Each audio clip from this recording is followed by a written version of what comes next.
So some key dates. We all know that it's flu vaccination campaign season. So we're trying to remind everybody to be compliant.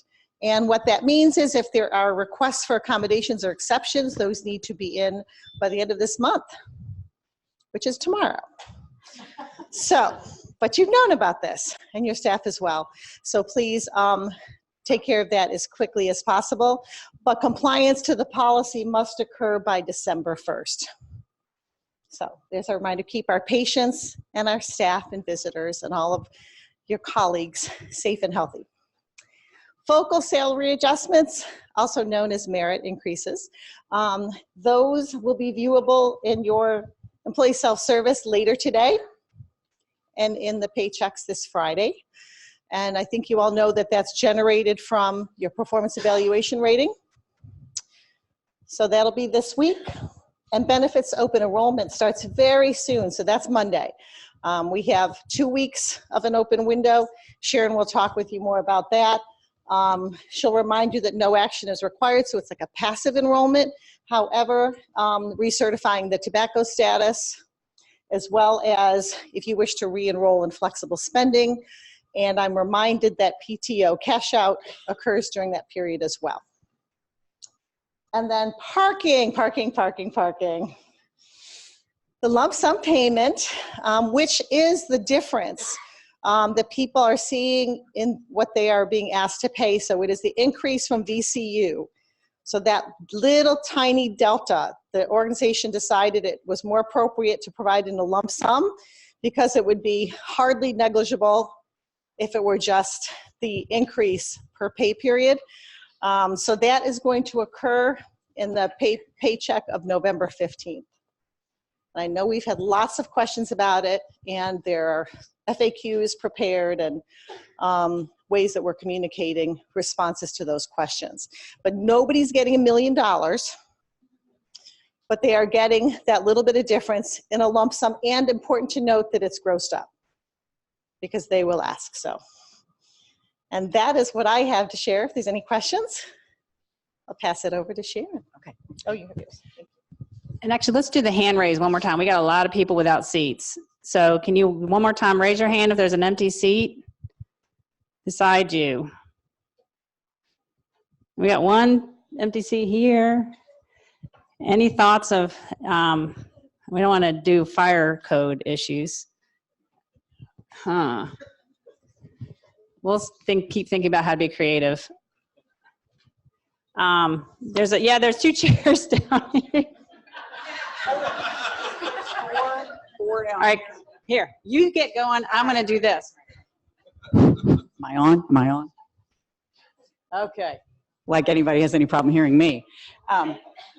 First of all, I want to mention that, following along the 30 days of thankfulness, we actually, in benefits, are very thankful for our employees' wellness.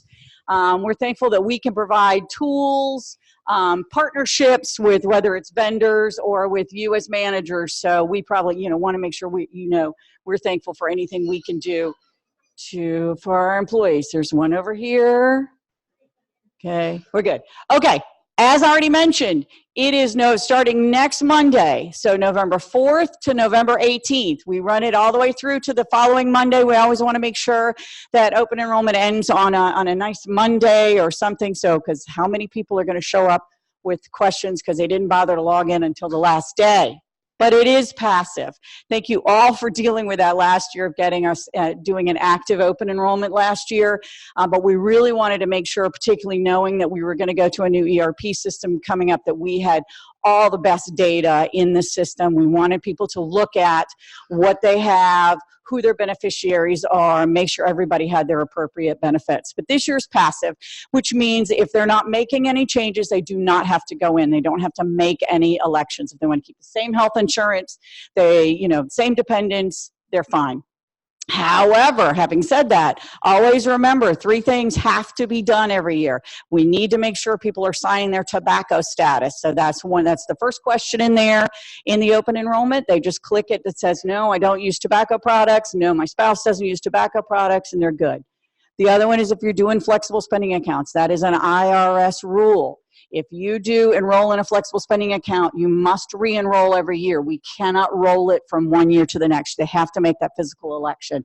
And then the other item that Paula mentioned is the PTO conversion. So if an employee wants to elect to get cash for their PTO for up to 40 hours of PTO from next year, they need to make that election, and the instructions are all online. So everything is done in employee self-serve. So they go in there under employee self-serve, go to manage my benefits, and then immediately pop up, it'll be a screen that has an election for open enrollment. So they can do that right there. And then if, another thing to keep in mind, if employees are adding any dependents to their coverage, they will have to add documentation for that. So we do need to know, you can't just add, you know, your neighbor's kid. You got to make sure, we got to make sure it's their kid. Don't laugh. Some of the exciting things we have going on, though, is one is that we have, you know, we listened and that we've added, thank you to senior leadership, elected to add 3 days of paid bereavement leave. So, thank you. Not me. Thanks to senior leadership. And this is very important to our team members, that making sure that when they have a loss that's important to them, that they have recognized that time off. So that policy will go into effect January 1. So we're working on that, and then we'll have more communication on what codes to use in Chronos, etc. What if you need documentation from your employee, all that kind of information.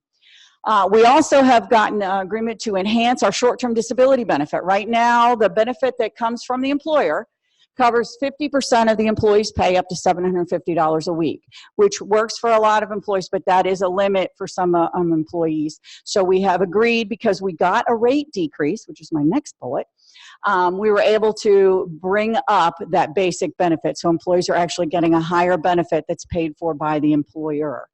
Now, along that same lines, what happened is our UNUM has offered us decrease in both our short-term disability and our long-term disability premiums. So as an employer, we're going to see lower costs, and as employees, they'll see lower costs coming out of their paycheck. So that's really wonderful news. On the flip side, yes, thank you. On the flip side, we do have some increased costs in the health insurance plan. We're still seeing a lot of employees and their dependents that quite frequently use the emergency room for things that could probably be handled better at either a primary care, convenience care, urgent care settings. So we are actually increasing the emergency room deductible from a $150 to $200 deductible. Keeping in mind, if somebody's truly in the emergency room for an emergency room purpose and it's appropriate and they get admitted, they don't pay that deductible. That deductible is waived. So we really want to, our promise to you is that we're going to do much more communication on what the other options are. We want to make sure our employees are educated. So please help share that word. We're going to create more flyers on what's more appropriate. Urgent care. Is it better to go to patient first or an emergency room? Is it better to go to the little clinic versus using an urgent care? So we'll have that, a lot of communication. We're going to really get engaged with our employees. We do need to represent a bit of an increase to the employees' rates. So they are going to see a 3% increase in their premiums that they pay. And I think it's going from, it's like 20, what's the, so yeah, it's about $1.50 per paycheck for an employee only that'll be going up. So they'll see that, and that'll automatically, and they'll see those when they go into open enrollment. They'll be able to see exactly what their costs are. So they'll see the decreases in their premiums for any long-term disability and short-term disability, but then they'll also see that. Dental rates are staying the same. All right, so what do we need you to do? We need you to help us spread the word that if anybody needs to do something, if they need to make changes. Somebody wants to add a dependent, they want to remove a dependent. Keeping in mind those children that turn 26 this year, we cover them to the end of the year in which they turn 26, so that'll automatically happen. Those children, so if somebody's got a child that turned 26, they don't need to go in and remove them, they'll come off automatically. But sign that tobacco status. We need to make sure, amazing how many people will come to us in about March or April realizing they're paying $75 extra a month, because they forgot to go in and sign that they don't use tobacco products.